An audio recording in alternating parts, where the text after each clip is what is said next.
Hello, Diva. Welcome to Yap. For the gays, the girls, the theys, the thems. Femmes, tap in. Tap in. Can you hear that? You can't hear that, right? I'm gonna pretend. Tap in, okay? The femme girlies, the ones who love the nails and the fashion and this and the that, but perhaps are not in the body type that society, socio-political, economic, patriarchal capitalism tells you that you should be. Welcome! Hi! So, why should you care about me, Christopher Valentine, the person who will be hosting this podcast, which will probably have no schedule, since I'm also doing YouTube, and have no money. But why should you care about me? I don't know, girl. I'm going to try to entertain you into following me. That's what I'm going to try to do. Let me look at the clock. Okay, it's 1:56.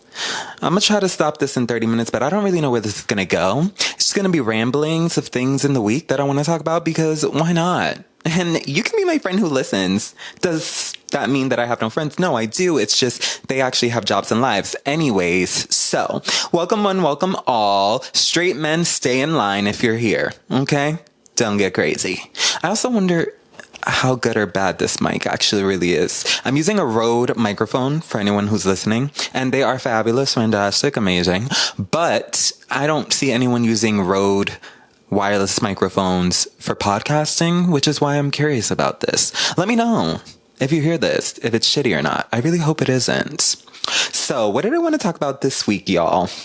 Honestly, there was a couple things that were pretty interesting, and then I was like, you know what, I'll just make a YouTube video about it. But things that I'm not going to make a YouTube video about. A few weeks ago, the seasons started to change. The weather started to weather. And I was like, you know, I kind of just don't want to get out of bed, and maybe I don't want to wake up. But obviously I have been. Here I am. I'm fine. It's fine. And then I was like, oh, it's probably just seasonal depression. And that got me thinking about how every single year I always have this back and forth with my doctor about getting vitamin D pills. When should we do it? When should we not? Not a back and forth. I'm making him sound like he's against me. I mean, he is a straight man, you know, ultimately, and a little bit elitist. Love you down, though, but I'm just telling the truth. But no, he's great. He saved my life, literally, and the vitamin D is tied to that. But being that I'm Dominican, Dominicanos, ¿a dónde están? Latinos, hola, ya saben lo que es. Being that all of that is going on, I know that my body is probably predisposed to, you know, sun, heat, warmth, energy, so aka vitamin D, not cock, okay? Sorry, not that girly. It's just not, I'm just not a hypersexual girl like that. That's not the kind of vitamin D we're talking about. We're talking about actual nutrients, okay? And cue somebody talking about protein in the comments or whatever. I get it. But the reason that I thought about it so much is because I find it really funny how somehow a nutrient, like just a little nutrient like that, will literally almost kill you and ruin your life and the lives of everyone around you. And what am I talking about? So what happened was, a couple years ago, I had this huge blow-up argument with my parents. Transition. So the blow-up argument story, I'm not going to go into much detail, but basically, you know how like something small can happen at home?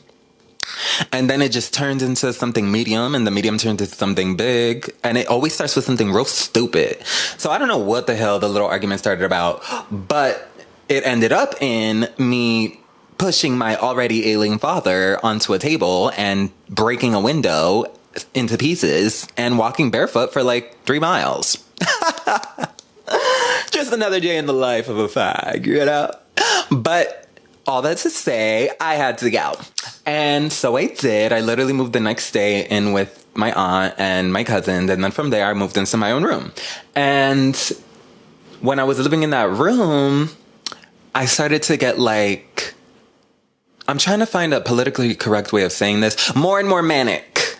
Okay? I was getting more and more manic, but it was so slow. Like when I tell you slow, but it was weird because what would happen was, let's say that someone upset me over something minor, like, I don't know, going up to try to get the train and then someone doesn't hold it for you and you're like, damn, you really couldn't hold the train. Like, instead of me being bummed, it would be like completely overwhelming and like not warranted rage, like true, like, because if I was in there right now, I would literally slit your throat. Like really just too much. Ew. I don't like that. We don't like that. But that was what would happen. It would be extreme emotions in all different directions. So then I could be really rageful because of that. And then if I saw a kid 2 minutes later being cute, I would be like overwhelming joy to the point that I wanted to cry. And then 2 minutes after that, I could, I don't know, forget something about that I left at home, or remember that I forgot something, and then be like in this spiral about being forgetful. Like it was just a million different stark emotions, one after the other, over and over again. And it was wild. So what started to happen, let's say about, I know that I started to feel unlike myself a year before I was in that room. Or even longer than that. So at least a year of like slowly unraveling. And then by the time I was in the room, it started to shift from like these really intense emotions that I was attributing to, girl, I'm young. I'm trying to live, love, laugh my life away. And I'm just trying to have a good time while I'm trying to become a professional wrestler. And it's a whole thing. Backstory on that will come later. But professional wrestling was my chosen craft. That's what I was trying to really get into and focus on and whatever. And it was skill. And I was young, so I was taking advantage of that to chase a wild dream. But as I was trying to do all these things, because with wrestling came pretty much 7 days in the week in the gym, because if I wasn't in the gym, I was in the ring, and then trying to have a social life at the same time, because your girl's gonna try to have her cake and eat it too. Like, I'm not about to stay here and be going nuts and not have a little sippy poo, not have a little Henny here or there, not have a little turn up, not twerk on the ground somewhere. Like, I had to live my life. So, point being, I'm doing like a lot of things all at once, everything everywhere all at once, boots the house down, mama. So then when I started to shift from just having the stark emotions to like feeling like I was observing myself from inside myself. So, okay, it was like the real me, let's say the higher self if you want. Okay, but let's not get into all that spirituality, please. Not today. My higher self was observing my outer self. So like all those emotions started to become dissociated from my true identity. So it was like two me's, right? Two me's. The first me, the real me, was on the inside. Like, damn, bitch, you doing too much. Like, why are you walling right now? Like, I don't understand. Like, you're up, you're down, you're sideways. Like, girl, can you be stable? And then the other real me was like, no. But let's stick to the first real me, right? Real me, number one. Then the other me, number two, was the body me, the one who was feeling the emotions, the one who was having those intrusive thoughts, the one who was pretty much like the defense barrier, or took the brunt of the force of all of the mania and like sickness I was going through. It was like that. And I know y'all are feeling what I'm saying. It's just I feel the need to over-explain because it feels like such a unique experience until you talk to your friend, all of your friends, and they're like, yeah, bitch, I know what you're talking about. But for me, the reason it was happening was because of the vitamin D, but I didn't know that. So I was going crazy. Okay? It was wild. I'm talking, when you're younger, obviously you kind of go through this thing of like, first there's the preteen young, which is just like, oh my God, puberty. And like, I am attracted to people, ew, whatever. And learning how to make friends. Then there's the teenage young, which is like, everything is the end of the world, darling. And I can't believe that when I looked at him and smiled in the hallway, he didn't look back and smile. He growled. Just everything is very much so that, like, super drama for no reason. And then you look back and you're like, I was really a stupid bitch for real. But you gotta give yourself grace because, prefrontal cortex, it's not there. Then you have early 20s young, which is where I was at, where you're just like, okay, I'm definitely not where I feel like I should be because social media and the world is making me feel like I'm a failure and a flop and a loser. And like, I'm trying so hard to like deal with this and manage, but at the same time, I'm trying to give myself grace because I know that technically I'm like a fetus still. It's just like a whole lot of, too much con demasiado. So when I was in that stage of being young, and in that stage of being young, I was trying to tell myself, well, I know that whatever I thought this was supposed to be, it's not supposed to be that, which means that maybe everything I'm going through right now, where I'm literally disassociating from existence, is actually normal and okay. Maybe that's actually a vibe. Maybe this is what 21, 22, 23 is supposed to be like. Yeah, no, bitch, what the fuck? Absolutely not. That is not how it's supposed to feel. But I ain't know no better, right? So in that time, I mean, there are so many stories from within that time. But I will tell you something that was extremely common and a pattern was I would come home really late from, thotting and bopping, trying to have a good time, trying to distract myself from my misery. Misery that I didn't understand why it was even there, where it was coming from, because for all intents and purposes, aside from being in poverty... Listen, I'm not trying to downplay poverty, but girl, if you really know, you know, at the end of the day, if you're not making a certain amount of money, you're in poverty, especially living where I live. Like, girl, it just is what it is. Aside from being in poverty, because I was also young. That's the thing. I was young. So I was also trying to tell myself, like, bitch, you should be poor. Like, right now is when you should be poor. Like, obviously, like, you haven't done nothing to get no money. So, like, why would you have money? Anywho, aside from that, it was just kind of like, you have your own place. You have your independence, finally, that you have literally been craving since you were 4. Like, I literally just wanted to be left the fuck alone since I was, like, 4. Leave me alone. And not that whole Gen Z, like, I hate being perceived. Like, yes, but no. Like, I don't care that you perceive me. I care that you perceive me and feel the need to go out of your way to try and play in my motherfucking face like I won't beat your ass. That's what I don't like. Or to be a little more, I guess, nuanced. Not just homophobes and bigots, even though that's like everyone at that time. Also, structures, like authority structures, because, you're young. So you have authority, whether it's your parents. If it's not your parents, then boom, it's your teachers. If it's not your teachers, then it's whatever coach or mentor you have and whatever activity you're doing, because you're a kid and you have no money. So you're following a schedule that's given to you. It's just being told what to do, period. That's what I ain't like. That's what I ain't fuck with for real. And hold up, because I gotta make sure I'm on time. And the TV is my timer right now. Because, I gotta do the 2 camera angles. So anyways, I had always struggled with being told what to do and not having full autonomy because I was pretty much born conscious. Like, I came out the womb like, what the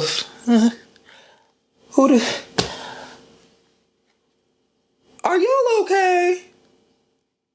I don't think y'all are okay. I think there's something very wrong here.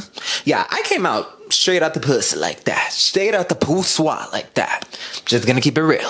So all of those years leading up to when I left, you would have thought by the time that I left and got that independence, I would be on top of the moon. On top of the moon. On top of the world is the phrase. Whatever. I was not. Little did I know why. And so that really became the crux of like, bitch, what's really good with you, for real? Like, something's up. And that was well into 2019. So when things started to shift where I was like, I shouldn't be feeling like I'm living in I have 2 different consciences. My body experiencing all the feelings and the things, and then my higher mind and self, my true self, observing that from the inside outside. I don't know, being like, girl, something's wrong. That shouldn't be happening.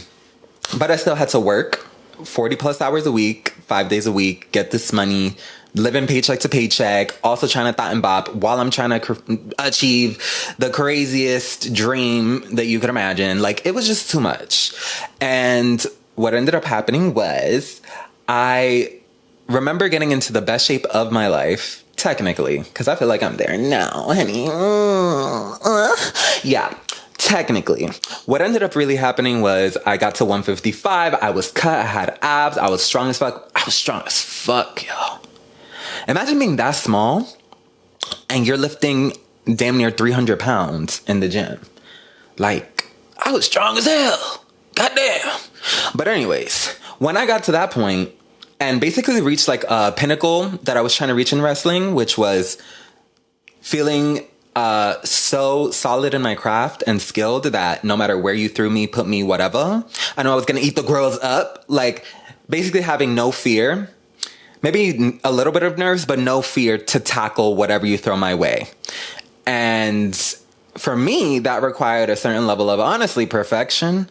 But perfection doesn't exist and blah, blah, blah. So I wanted to have the whole thing. I wanted to have my look, So I wanted to have my gear, I wanted to have my branding, I wanted to have my name in addition to the actual skill set of being able to tell a story in the ring, being able to cut a promo down, being able to really give the full fantasy, darling. Because, there's real crossover between wrestling and drag. No, I'm not a drag queen. Girl, stop playing in my face. Love the drag queens down, but just because you feminize does not mean you're a drag queen. Anyways, look, there's a lot of crossover there because they're both very camp.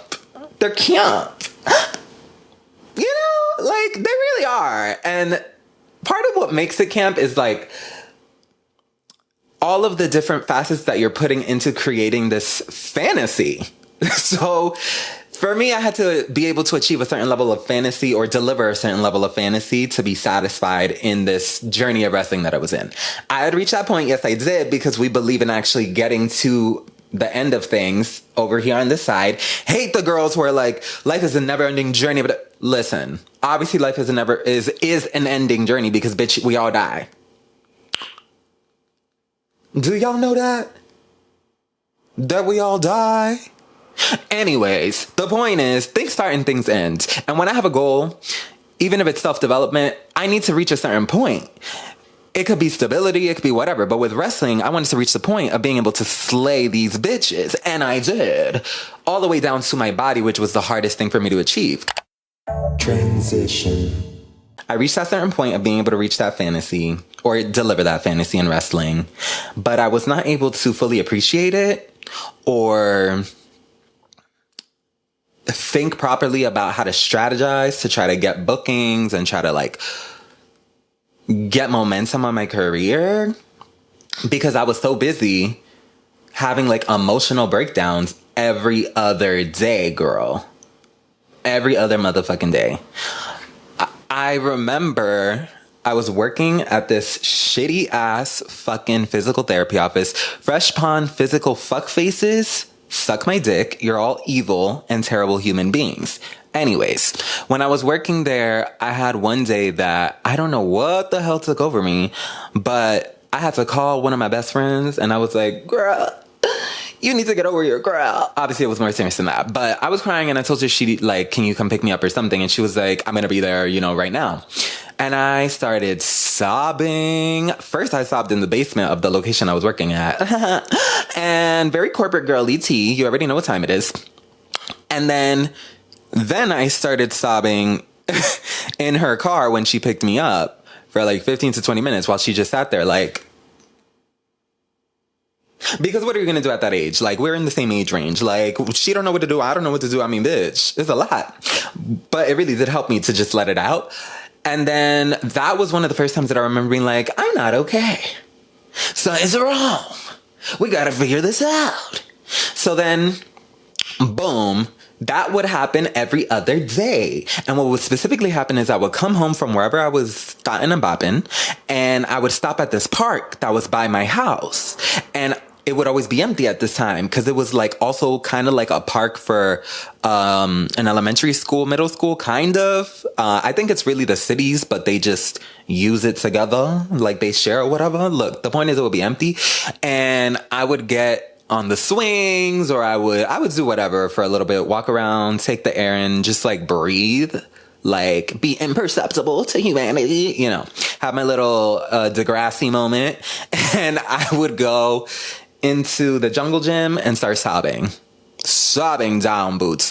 Or I would go into the little bench area that was surrounded by gates, so people would be smoking there and stuff, and they wouldn't be there when I would go at night usually, and I would cry there. Or right before I would exit the park, at the exit entry, I would start sobbing. Or I would get to my room and I would start sobbing for 2 or 3 hours on the floor.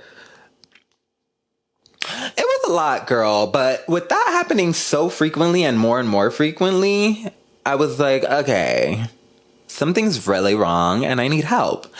The crazy thing is, things always come to a head. Because by the time that I was aware that I needed help, I was already so sick that I couldn't even get the help, child. So I took my friend for her birthday in September of 2019 to this thing where basically you could, I want to say fly, but it's I think it's indoor parasailing, or is it? I don't know, girl, but they got a machine. You put on a suit and then you start flying in the air, but it's indoors. She really wanted to do that. So I was like, I got you, Buki. Took her over there. And on the way over there, my chest started having like palpitations and my breath started skipping. And I was like, girl, what the hell? And I got really nervous and worried, and she could see it on my face. And I was like, ooh, I feel like I can't breathe. And she's like, oh my gosh, like we go back. I was like, we ain't going back, girl, because we ain't getting no receipt. I mean, no refund. So we ain't going back. If I pass out, love. It's not like I have a lot to live for as it is. So we gonna go. But I'm just saying, I'm feeling a little, wonky. And if we gotta go to the hospital, we gonna go to the hospital. So whatever, made note of that. That happened throughout the whole day, all the way there and back. And it was just really weird. And it actually gave me like a lot of, when your nerves act up, anxiety, LOL. And that started happening more frequently until one day, I don't know what kind of illness I caught. I don't know, girl. But I thought it was a cold. And then it got so bad that I couldn't get out of bed. And I couldn't get out of bed for a week. So I was bedridden for a week. I'm being a little bit hyperbolic because I would force myself out to like use the bathroom. But that was it. And I like forced myself to eat, I don't know how, very few times in that week. But I just remember that lasted a full 7 days. And I thought, okay, so I'm finna die. Okay, like, well, see, because one thing about me, I'm not really gagged about this whole life thing. I'm not really, like, I'm not saying, listen, knock on wood, I'm not saying that I want nothing to happen. I'm not saying that you shouldn't value that. I'm not saying none of that. Listen to me clearly. Listen to me clearly. Listen to me clearly. Listen to me clearly, bitch. Listen to me clearly. I'm not saying that. What I'm saying is, I'm just not gagged. Look, I believe that death is not the worst thing that can happen to you. You know what the worst thing that can happen to you is? Suffering. Yeah. So I'm just saying, people think that dying is this big scary thing. I'm like, how can it be scary if you die and then it's over? Like, you die and then it's over. Like, you die and then it's over. Like, suffering is what's horrible. That's what's horrible. Torture is horrible. Death is not horrible. Like, it just happens. But anyways, the one thing I will say about that in terms of that time period is, while I don't have a problem with dying, especially because I faced death multiple times, I do have a slight problem with the story of how I die.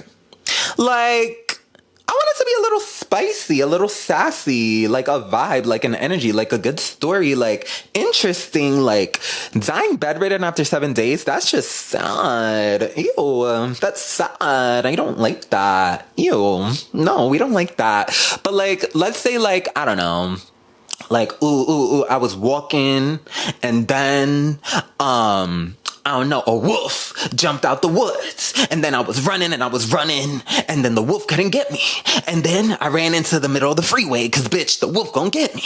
And then a car hits me. That's exciting. You know what I'm saying? That's a story. It's a little crazy too, but that's something. Or like, I don't know, like, those stories you hear, like, I was fucking and he was just pounding it so hard.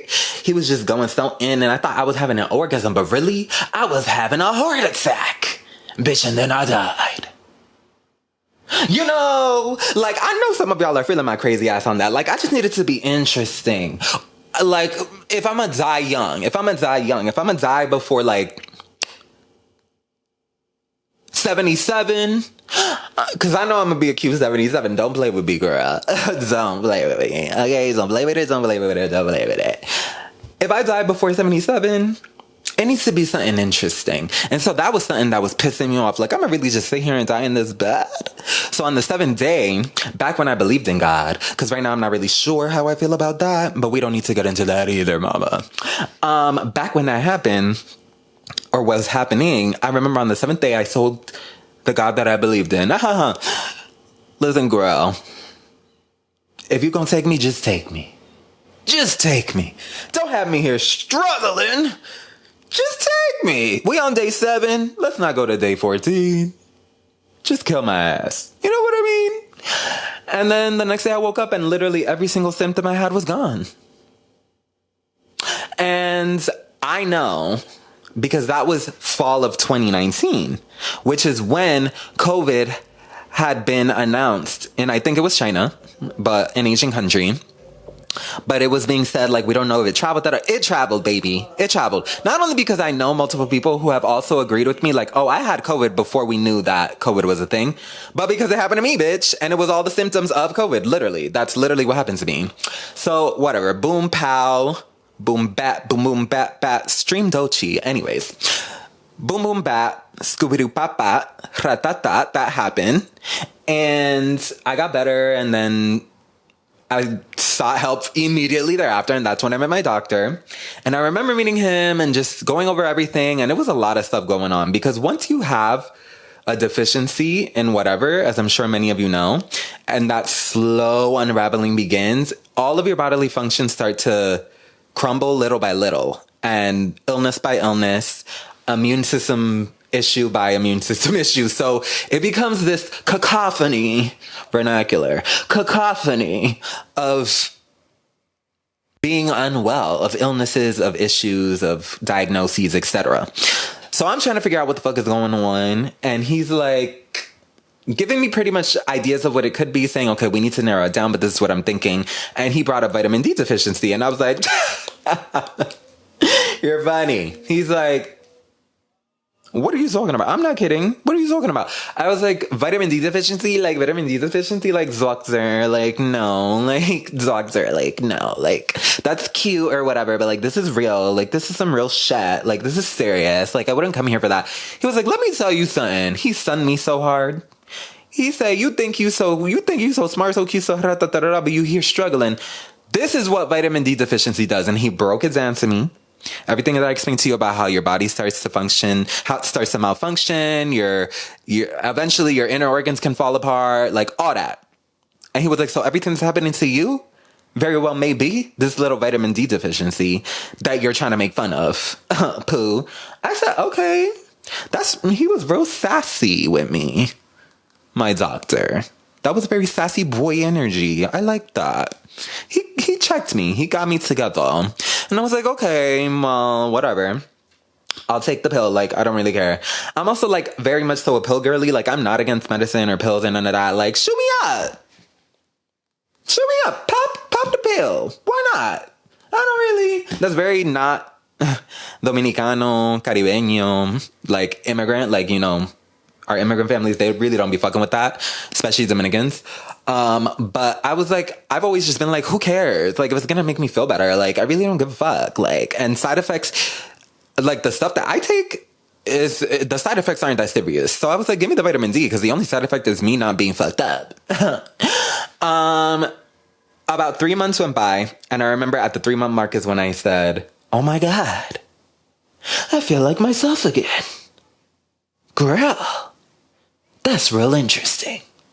So that happened, but I was still a little kind of just like a lot of like nerve issues with like anxiety and, you know, the depressive spikes coming and going, seasonal depression was going on, all of that, right? Because seasonal depression was coming in at the same time I had a vitamin D deficiency, that also was exacerbating a lot of the issues. And so by 3 months, it wasn't good enough for me to be like, oh, I'm back to normal completely. I just felt like, oh, I feel like myself again. Give it another 3 months. And at that 6-month mark, I was like, okay. And then at the 8-month mark, bitch, it took 8 months. It took 8 months to get my fucking levels right. For me to be like, I feel like myself again. Wow. So yeah, when I thought about seasonal depression the other day, I thought about the vitamin Z the other day, and then I thought about like my whole vitamin D story, and it's just very interesting and very random, y'all. Check up on your vitamins and actually, on a serious note, whenever you go to the doctor, please remember your doctor works for you, bitch. It don't matter if you got Medicaid, if you got whatever, they work for you. They're getting paid off of you as a client. So I always tell everybody, whichever doctor you go to, because most doctors suck because they have terrible bedside manner, take this from someone who worked in a huge hospital system. Okay? Huge. One of the top. That's all I'm going to say. I worked on the heaviest floor, okay, med surge, intense. People dying left and right, all the old people, all the sick people, all the mentally ill people who are literally physically trying to fight me. And I'm like, girl, I'm a wrestler. Like, I'll break your neck. Stop. Cute. Like, that's what I was working with all the nurses, with the nursing manager, with the PCAs. Shouts to my PCAs, because you know you don't get what you deserve out here in these streets, As someone who literally did this for a living, worked with these people for a living, one-on-one, the doctors, the residents, medical professionals have terrible bedside manner. Doctors and residents specifically. Nurses are hit or miss, and that's because, like PCAs, they're not getting paid enough or appropriately. They're not getting the right amount of staffing so that they don't have 12 freaking patients, etc., which is psychotic. Like, that's why they're hit or miss. I give them a pass here and there, because some of them just be straight bitches, and fuck you hoes. But the doctors and the residents, horrible bedside manner. Like, were you raised in the woods? Have you no manners? Embarrassing. Where were you raised? What's really good with you, Miley? I don't understand. As someone who can tell you that is the reality, when you go into a doctor's office, the first thing on your mind has to be like, how do I want this person to treat me? Where do I want to focus on in my health? They're going to do the typical 1 through 10 rundown, check your needs, check your vitals, blah, blah, blah. Okay, you're good. What do you need? When these people ask you, what do you need? Or what are you here for? What we tend to do is be like, oh, I'm just here getting a general checkup. No, girl. What you need to do is be like, this is what I'm here for. And don't interrupt me when I'm going to speak. See, but I'm spicy. That's how that be coming out. And I don't really be talking like that. I'd be nice at the beginning. I'd be nice. But you say, okay, this is what I'm here for. I'm going to try my best to be brief. Even if that's really the key. If you say you're going to try to be brief and then you take like the long-winded road all the way down 10 minutes of a story, they don't care because you've prepped them. I mean, they care, but they don't care. And if you do it in a way where you're being authentic and likable, which I know that's like a skill in itself. Look, the point is, you can work around it. You tell them what you want. You say, I'm going to try to be brief. This is what I'm here for. But always ask for your blood work. And whenever a doctor pushes back on you, I don't see a need for that. It's not about what you see a need for, bitch. You're working for me. It's what I see a need for. If you feel like there might be an autoimmune issue, if you feel like whatever you feel like you may have, you are the person in charge of your health care. So you tell these hoes, respectfully, doctor, I'm not going to ask you again. Now I'm going to tell you, I want this done. Period. I want my blood work done. I want a referral to this kind of specialist. I want da-da-da. Don't ask, tell, because these hoes will take any shortcut to shorten their day and make it easier because no one wants to be inconvenienced, even doctors who are getting paid 6 figures just to not even really help nobody. Thank God for my doctor. See, this is why I'm so happy. Also, don't be afraid to switch doctors over and over and over again. It's not that hard to call the insurance company every time you go somewhere new and be like, I want this doctor now. Here's his NPI number. Google the NPI number gag. It's really not that complicated. It's basically their like work ID. Take charge of your health. Look deeper into your blood work results and everything that's going on with your body. Because I promise you, long term, it'll pay off. You'll avoid going crazy. Manic, all on your own in a room with no one around to help you with 7 days of bedridden sickness about to die. It's not really a vibe. Interesting story looking back, but not a fun one.